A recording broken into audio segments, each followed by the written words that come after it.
Hi, Earth Angels! Kamusta? Welcome back to Pinay Angel Tarot. This reading is a love message. For no specific sign, this is for anyone. Kahit anong zodiac sign, general love reading, kaya maalam resonate o hindi. Pero pag nag-resonate, comment nyo para alam ko. Kamusta kayo, guys? Comment present para alam kong nanonood kayo. Tingnan natin ang energies connected sa'yo at this time para sa love life mo. So, kumusta? I hope okay naman kayo dyan. Anong angel message for the collective, for our viewers at this time? Okay, ano po? 1, 2, 3 vision. Your path will not look identical to anyone else's. That is what makes you unique. Remember that as you stay the path that feels connected, the path will continue to lead you to alignment.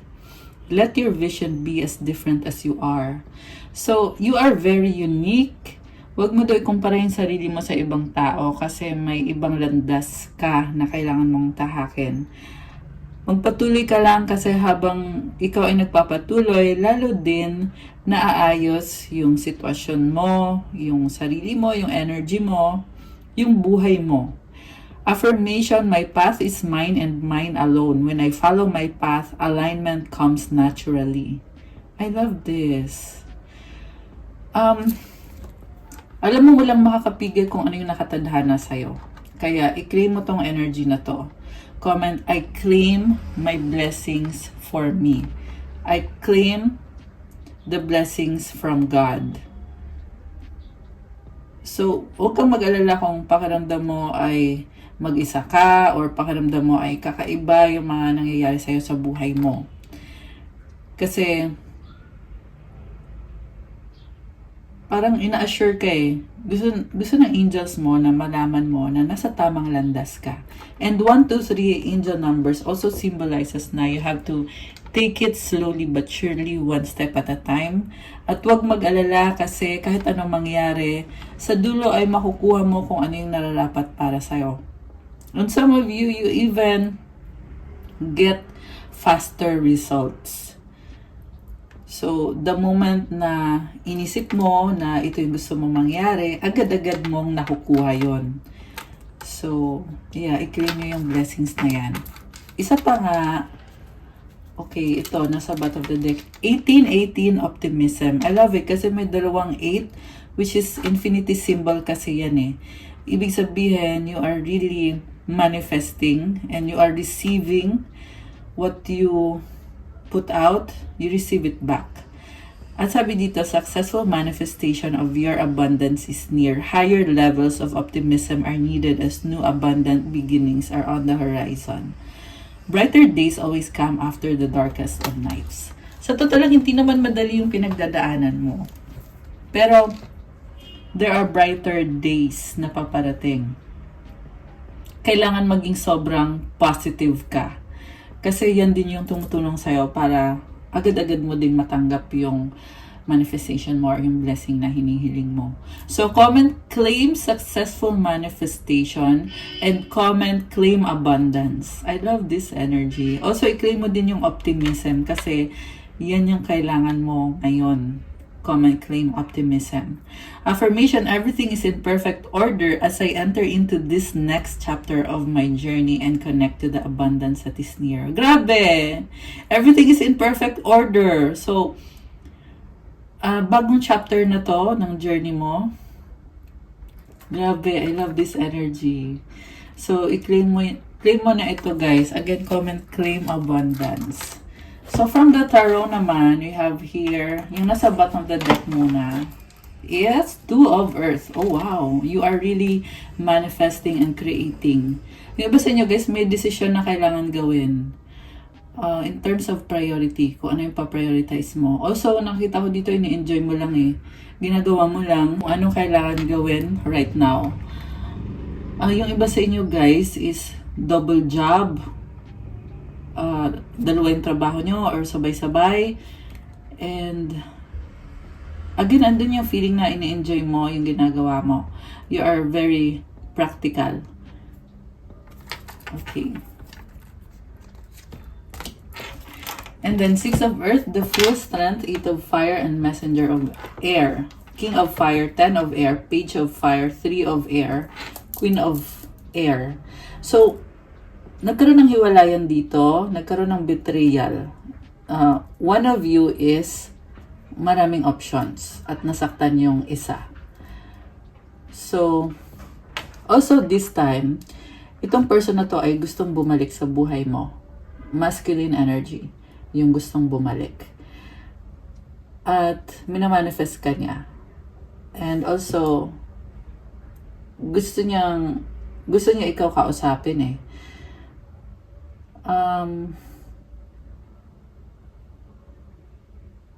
Siguro mabibigla ka dito guys, na gusto niya ikaw kausapin or hindi mo inexpecto. So, nagkaroon siya ng matinding realization. Malungkot siya since nagkaroon ng breakup dito. Kinakalungkot niya yan at nag-aalala siya ngayon kasi mukhang ikaw ay naka-move on na or nagmo-move on na. Nagsiselos kasi iniisip niya dito na yun na nga, nag-move on ka na or nagmo-move on ka na. So, grabe yung pagsiselos itong person na to kasi ayaw niya na palitan mo siya. Or kung pinalitan mo na siya, ayaw niya yon. Okay, galit. Galit yung nakikita ko dito, guys. Kasi, the reason why siya nagagalit, kasi ramdam niya pa rin yung attraction dito. And, kita mo may heart to, oh. Tingnan mo yung card. So, this is the person na sobrang na-attract sa'yo, si King of Fire. Baka may kadikang fire sign, Aries, Leo, Sagittarius, although this can be any sign. Ayan yung heart niya, oh. Sobrang passionate siya sa'yo. Grabe. Parang, yung love niya sa'yo is nag-overflow. In a good way naman. Hindi naman OA. Yung nga lang guys, meron talagang, yun na nga, pagsiselos. Inobserbahan ka lang niya eh. Kita mo yung beard niya ay kulay white. So, tumanda na siya. Tumanda na siya at yun na nga, feeling niya may iba ka na or magkakaroon ka na ng iba or pinalitan mo na siya. Kaya siya nakakaramdam dito ng galit. Okay. Ten of Air. Parang binackstab mo siya. Ganun yung feeling niya.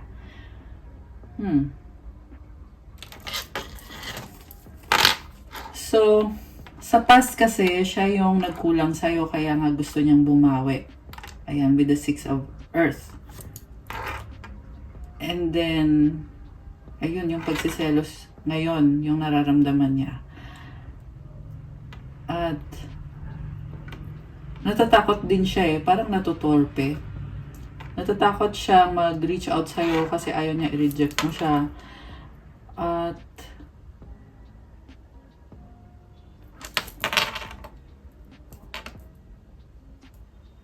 parang feeling niya na you have someone better than him. Or baka meron na nga. So, sobrang curious siya. Curious siya sa'yo ngayon. Curious siya kung ano bang ginagawa mo, sinong kasama mo. Ayun.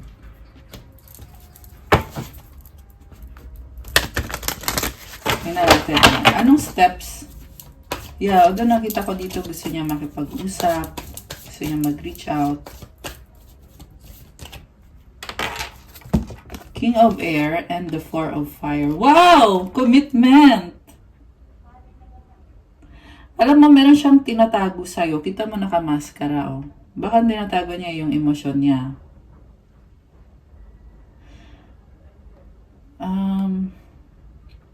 Mukhang sa past niloko ka nga niya. Nagkaroon ng iba. Iniwanan ka na lang niya bigla. Pero sa current nakita ko dito, tinatay niya ayusin yung sarili niya kasi gusto niya mag-commit sa'yo. Grabe ha. Okay. So, ibig sabihin, nagbago na siya. Kung sa past, talagang naloko ka niya. Ngayon, nagbago na siya. Or, binabago na niya yung sarili niya. Kasi nga, gusto niyang mag-commit sa'yo eh. So, ibig sabihin, there's a decision na ginawa between two persons. or decision na gagawin pa lang. Kasi, yung iba sa inyo guys, pabalik-balik tong person na to eh. Gusto ka niya, tapos meron siyang ibang option, gusto din niya yon, tapos gusto ka niya ulit, gusto niya naman ulit yung isa. Okay? So, pag ganon, edi, if you ask me ha, kung ganon yung gagawin sa'yo, edi wag mo na lang siyang gawing option. Wag mo nang bigyan ng chance kung ganon. 'Di ba? Kasi lolokohin ka niya eh. Pupunta siya sa'yo, tapos pupunta sa kabila. Alam mo yon, namamang ka sa kabilang ilog. Okay? Pero tingnan natin we have 9 of earth and the 9 of fire. Oh my goodness. Alam mo, nakita ko dito, magmamakaawa siya na, please tanggapin mo ko. Ganun. So siguro, dahil sa guilt niya, kaya siya magmamakaawa. Grabe. Hindi ko in-expect yung ganitong reading, guys. Pero yan kasi yung nakikita ko dito eh. Na magmamakaawa siya sa'yo, na itatry niya i-heal yung situation. Kita mo may mga stars siya dito. Parang sinasabi niya dito, sige na, ito na yung stars. Ayun, nagbebeg oh. Nasasabi niya, please, tanggapin mo ako. Ganun. Kailangan kita, ikaw yung bubuo sa akin. Kasi nakikita ka niya as you are the missing piece ng buhay niya. So, baka nga ay twin flame kayo. Yung iba naman, not necessarily twin flame, pero you are divine counterparts. Ibig sabihin, kayo yung nakatadhana. Nakikita ka niya as the one na nakatadhana for him. Okay? Yeah, kasi lang what's the problem? Parang nahihiya siya. Yun yung problem. Tsaka meron din kasi sabay-sabay. Ayun ito, juggling So, ito yung dito ka nalilito eh. Kasi nasabi mo na, oo, you are begging. This person is begging for you. Kaso lang nakikita mo sa kanya na parang may iba. Okay? So, dun ka nalilito. Okay. So, tingnan natin. May iba pa ba itong person na to? Kasi yung lumabas na overall energy eh. So, ibig sabihin, meron. Diba? So, ba't pa siya magmamakaawa sa'yo kung may iba? Tingnan natin Okay, 4 of earth and the 10 of earth. Oh my gosh. Gusto niya talaga mag-offer sa'yo. Gusto niya mag-hold on talaga sa'yo. Ramdam niya sa'yo yung pagiging complete niya. Feeling complete siya. Destiny ka niya. Ganun ka niya tingnan ngayon. Merong aso dito, para siyang asong bumubuntot sa'yo kahit saan ka magpunta, or baka nagsustok siya sa'yo kaya andito yung dog. It also means loyalty. At alam mo, magdadala siya ng blessing sa'yo. Yan ang sinasabi sa akin dito. Grabe. Hindi ko in-expect tong reading na to, guys. So, kung nagre-resonate kayo, i-claim nyo to, guys. Yeah, comment claim dyan. Magdadala siya ng blessing sa'yo eh. Ta-transform niya yung connection na to to bring about stability between the two of you for the long term. Kasi earth energy to eh. Ano ibang ibig sabihin kapag earth energy? Ibig sabihin pag earth, long term yan, long lasting.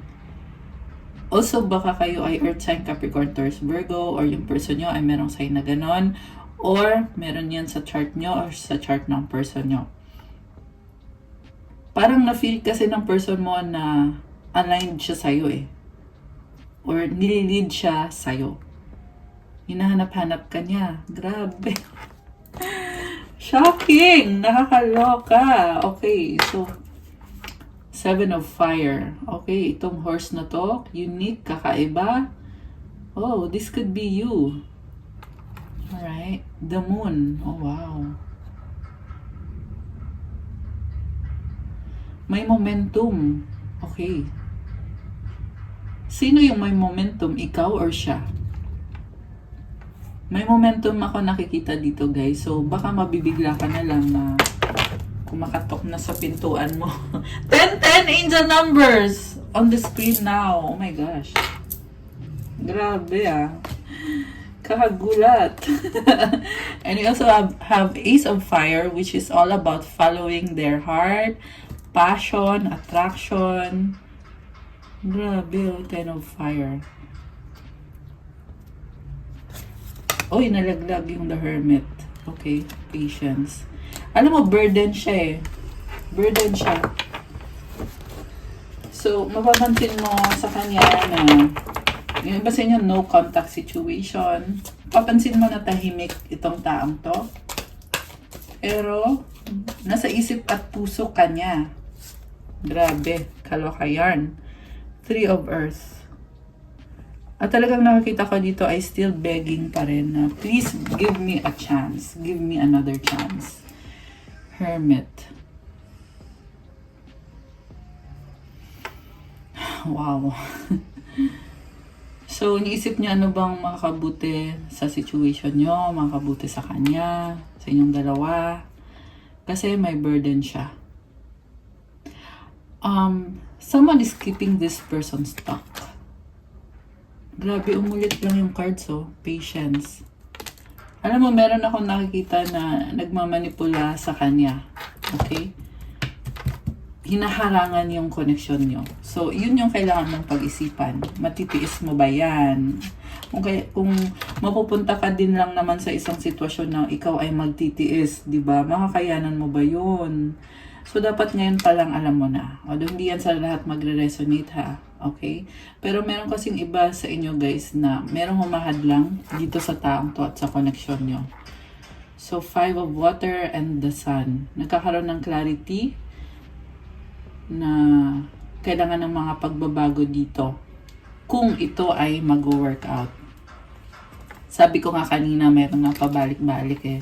So, yun na yung solution dito sa connection na to. With the Sun card, you are gaining clarity as to kung ano yung makakabuti if ever you decide to give this person a chance. Kasi, 1, 2, 3, 4 angel numbers! Oh my gosh! Ayan, napatingin lang ako bigla. Tapos lumabas yung angel numbers na yun. Page of Water. Grabe, wish ka niya talaga. Nakakaloka. Okay, so, yun guys.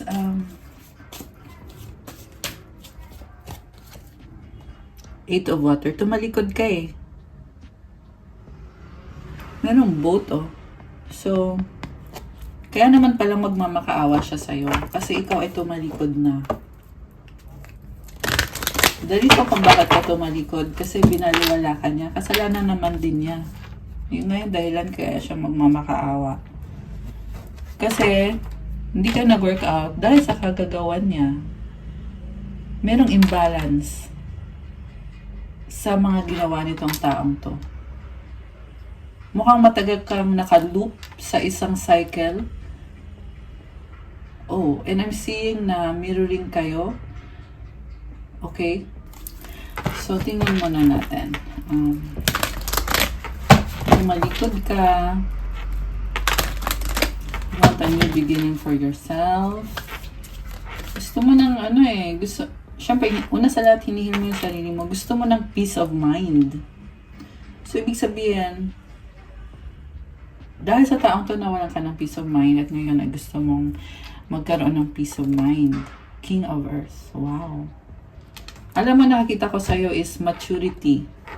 Parang sinasabi mo dito, wala kang pakialam sa alitan yung dalawa nitong taong to or sa mga nangyayari. Alitan nga ba? Yung kasi yung narinig kong word eh, sinabi ko lang. So, you are too busy. Kaya wala kang pakialam. So, kaya ka din siguro lumabas dito na mabibigla ka na lang na itong taong to ay may gusto pa rin sa'yo or magta-try mag-reach out sa'yo. Kasi ikaw naman ay busy ka sa self mo, sa career mo, sa finances mo. Very practical. Earth sign, Capricorn, Taurus, Virgo. And then, victory. Wow, 6 of Fire. Fire sign, Aries, Leo, Sagittarius. Grabe oh. Parang, ang ganda ng ano na to, ng energy na to. Kasi nakaluta, you're up in the clouds. So, yeah, I'm hearing that these are the blessings for you and the blessings that you are creating for yourself. Kumbaga, busy ka na eh. So, tinalikuran mo at naging busy ka. Mukhang, I'm hearing also na nawala na siya sa sistema mo. Okay. So, but mind you, nakita ko dito sa person na to ay magdadala siya ng blessing sa'yo. Anong outcome dito? Six of Air. Peace. Magdadala siya ng peace. So, I come in peace. Parang ganun yung sasabihin niya sa'yo eh. Hindi mo kailangan mag-alala.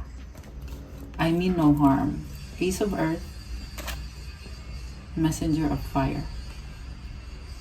So, this is a new beginning. Message.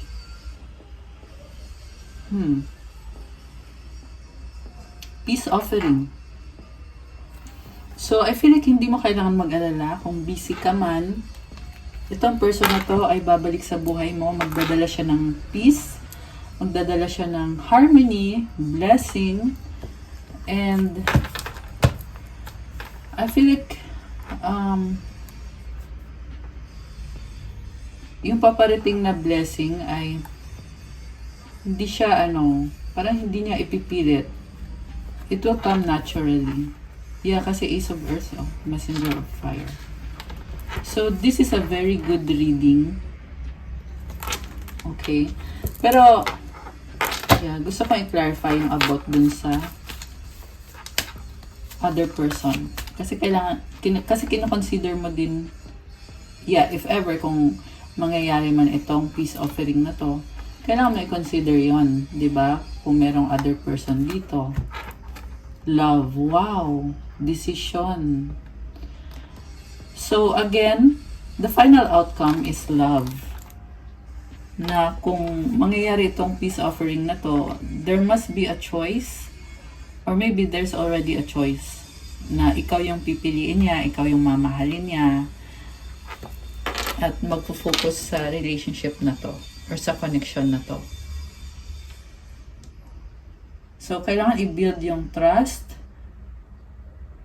Ang nakita ko dito ay kailangan nyo ng communication, transparency, kung ano ba yung plans mo dito, kung ano ba yung how do you spend your time every day, lalo na sa mga LDR, kailangan open yung communication nyo para ito ay mag-work out.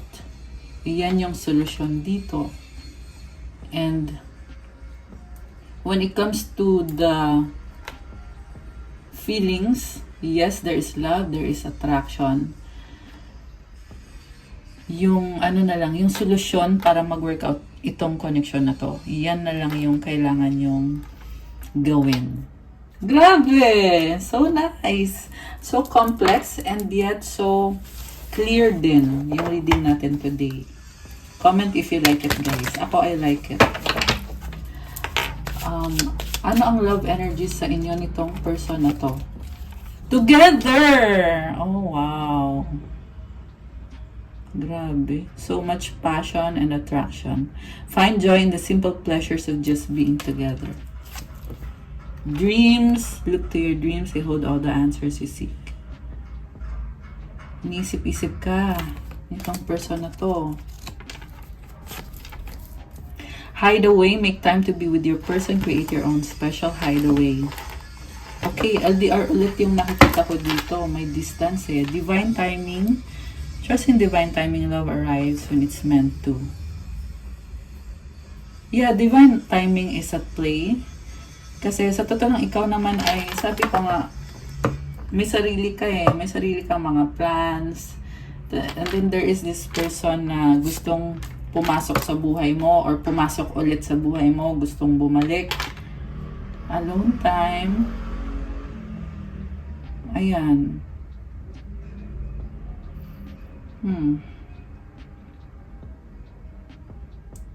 Ramdam ko talaga dito na yung person mo ay parang nahihiya.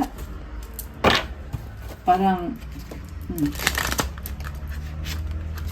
Yeah, kaya parang begging eh. Parang gusto niya na ikaw yung mag-reach out sa kanya. Nalaglag yung card. Sandali lang, kukunin ko. So, yun yung nakakatawa dito kasi may nag-iisip na sana mag-reach out ka sa kanya.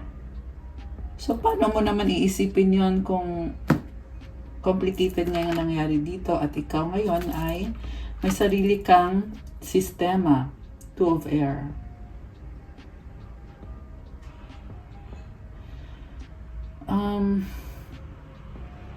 Alam mo guys, pag-isipan mo ng mabuti tong connection na to.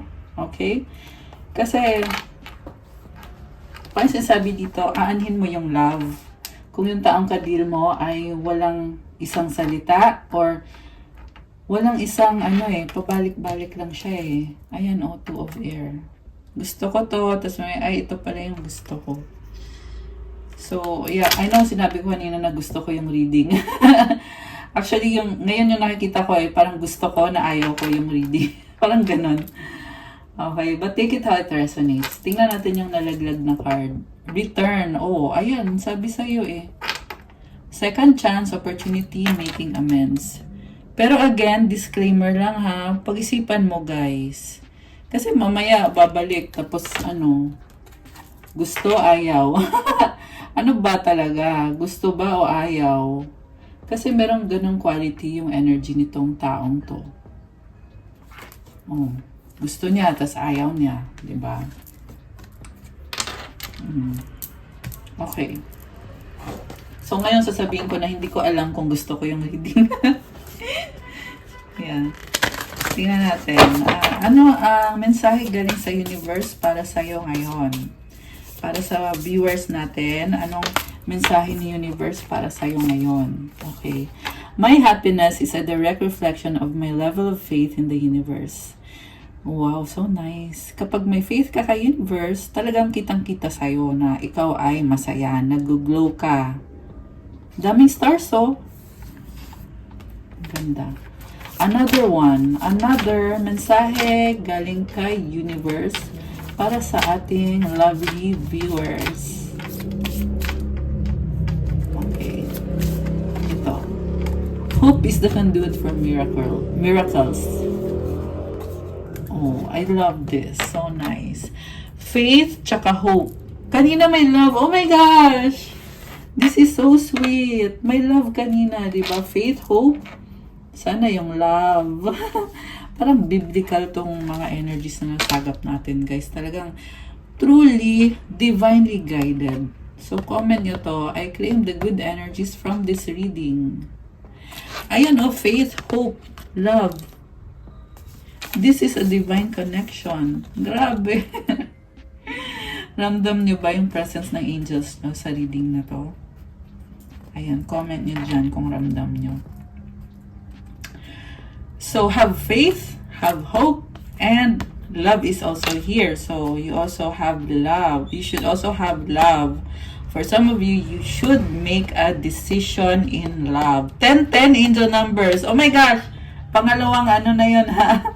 Twice ko na nakita yung angel numbers 10-10 sa reading na to. Grabe.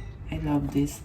Okay guys, that's all for our love message for today. Thank you for watching. Please like, subscribe, comment, hit the notification bell. Let me know kung nag-resonate or nagustuhan nyo or ilang percent nag-resonate. 100%, 50%, 20%, or kung ilan man. Nag-announce na ako ng winners dun sa ating Crystals giveaway nung nakaraang linggo. So, in-announce ko siya kahapon, yung love message kahapon, nasa dulo. So, yung sagot nga pala, kasi yung tanong kasi dun sa Crystals giveaway is kung saan ako nagpunta, di ba? Marami kasi akong pinuntahan. Nagpunta ko ng Cebu, nagpunta ko ng Dumaguete, tsaka Bacolod. So, kaya iba-iba yung sagot ng mga nanalo. Tsaka yung pinili kong winner ay yung base dun sa manifestation nila. So, congratulations sa mga winners na ilalagay ko ulit dito sa screen para makita nyo. Para sa mga winners, mag-message kayo sa akin sa Viber or sa WhatsApp. Isa nyo yung address nyo, contact number para maipadala sa inyo yung mga napanalunan yung mga crystals, bracelets. Nasa description box yung contact details, yung Viber tsaka WhatsApp. So also may mga nagko-comment minsan na paano daw ako kontakin. So madali lang naman guys nasa description box nga kasi Tataka ko kung bakit hindi pa rin alam ng iba. Baka kasi bago lang sila sa channel na to. Pero yun, if you want to reach out for a private reading, nasa description box na po lahat ng mga details. Viber, WhatsApp, yun po yung pinakamabilis na paraan na makontak ako. Kasi madalas kasi sa Facebook maraming nagme-message kasi doon. Marami sa inyo ay sa Facebook kayo nagme-message. Nahirapan akong sumagot sa Facebook kasi binabaha po kasi ng message doon. Marami talaga nagme-message doon. Pero the best way is through Viber or WhatsApp. Anyway, thank you. I love you guys. Also check out my Instagram for those crystal lovers or kung gusto nyo simulan yung crystals journey nyo. This year is the best year. Kasi napakaganda ng energy at talagang itong crystal nga pala is earth energy. Okay? So, kailangan mo ng earth energy, lalo na ngayon, year of the snake. So, ayan. It will give you the confidence that you need, the boost that you need, the vitality. Also, iba-iba din yung benefits. Meron pang attract ng love, attract ng money, wealth, prosperity, abundance, mental clarity, focus, self-confidence, at marami pang iba. So, tingnan nyo na lang doon. Pa-follow ng Instagram ko kasi kailangan ko yung support nyo sa Instagram ko. At thank you so much. I love you guys. I'll see you again soon. Have a good night. God bless you all and stay safe. Bye!